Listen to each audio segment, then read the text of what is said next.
Time now for our daily crisis update. We will start where we always do with the numbers right here in the U.S. and around the world, see how much things are growing. So here in the U.S., we have now recorded officially 987,000 cases. That is an addition still of 22,000 since yesterday. So those numbers continue to climb at a pretty fast pace. 50,000 deaths we're now at. That's an addition of 1,300 since yesterday. Around the world, more than 3 million cases, 100,000 added since yesterday. Well, that's pretty much the pace that we've been seeing. 205,000 deaths, an addition of 4,500 since yesterday. And Saagar, as you've pointed out, the president and some of the models saying that they're hoping deaths will top out at 60,000 here, but we're pretty rapidly approaching that number, unfortunately. Yeah, we are. And the president talked about that yesterday, saying 60, 70,000, warning that if nothing had been done, that 2.2 million was the likely forecast. So that seems to be at the top of the mind. As There's always, no doubt that the shutdowns that were put into place and the social distancing had a massive impact in changing the trajectory. There's no doubt about that. That's one thing we know. The president yesterday announcing about testing capacity, of course, but it's still woefully inadequate, frankly. I think they said about 2% of every state will be able to get tests on a daily basis. They're also ramping up serology testing, but all of this is still in kind of a month-long, mid-May framework. So none of this is going away anytime soon. And of course, the serology and the antibodies testing, those are the things that could really change the game in the way that we think about social distancing and all. Yeah, although it's not totally clear that if you've had it before, that you're ultimately immune. Right. So that's still kind of a question mark that's out there. Yeah, one of the crazy things about research is, even despite how many million people have been infected with coronavirus, we don't actually know all that much about it and about the long-term impact, about whether you have immunity based upon these things, what social distancing might have to look like in the future. There's going to be a lot of questions surrounding that for the foreseeable future. Yeah. But at the same time, we have to cover the economic impact here as well. This is a story that we brought you shortly yesterday about food shortages, and that's actually, the warning is only increasing. So this is according to Bloomberg News. Almost a third of U.S. pork capacity is currently down. Wow. And the first big poultry plants actually closed on Friday, and experts are warning that a domestic shortage of meat in America is only just weeks away. CEO of Tyson's Food said yesterday that the food supply chain is, quote, breaking. And Brazil, which is the #1 shipper of beef and chicken, saw its first major closure of a plant, which is by the world's largest meat company, also closures in Canada. So of course the food supply chain is not just here in the United States, it's really international, right, especially right here in the Western Hemisphere, and we're seeing disruptions and closures all over.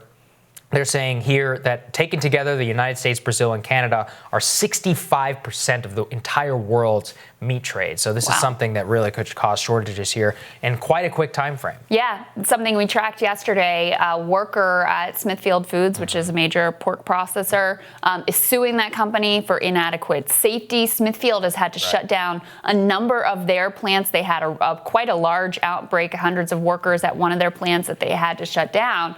And so when you add together, people who are in the grocery stores more, increasing their demand for these things, and the shutdown of some of these plants. And this is an industry that is, built on a lot of immigrant workers, a lot of low-wage workers in very, very difficult jobs, in, unsafe conditions in the best of times. It just creates a really, really challenging situation when you are faced with a crisis such as now. It certainly is. At the same time, though, one New York lawmaker admitting that he may have had a problem in judgment in the beginning of this crisis. Hero governor, Democratic Governor Andrew Cuomo has been sort of a media emblem and figure during this crisis for his commanding press conferences put up against Donald Trump's press conferences, admitting in recent comments to Axios that he wishes he would have acted sooner. Let's take a listen.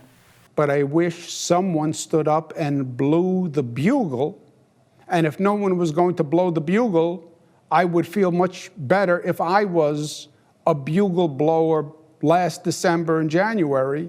Even though no one danced to the music, I would feel better sitting here today saying, I blew the bugle about Wuhan province in January. I can't say that.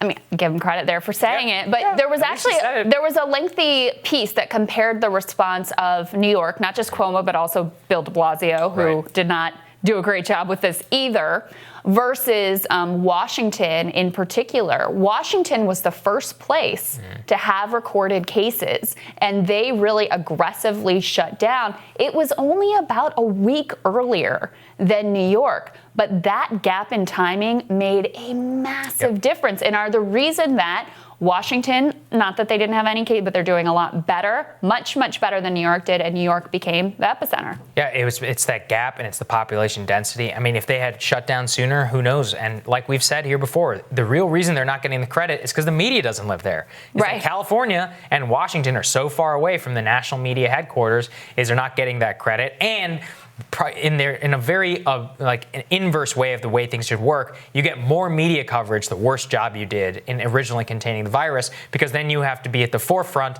of how the response is going to be formulated, like Governor Cuomo. Yeah, so. I mean, look, Trump was over the top in downplaying the concerns early on. He said ridiculous, it's magically going to disappear, all this.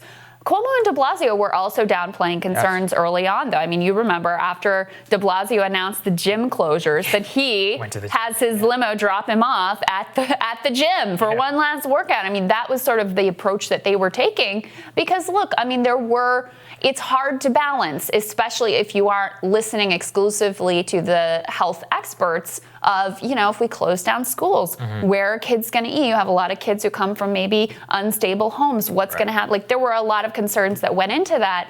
But ultimately, because they didn't listen to the scientists and they delayed that shutdown, they made things so much worse for their population, and means that they will have to be shut down so much longer because they didn't nip it in the bud from the jump. That's exactly. All right. Please like, share, and subscribe so you don't miss any of our updates or the show, and have a great day.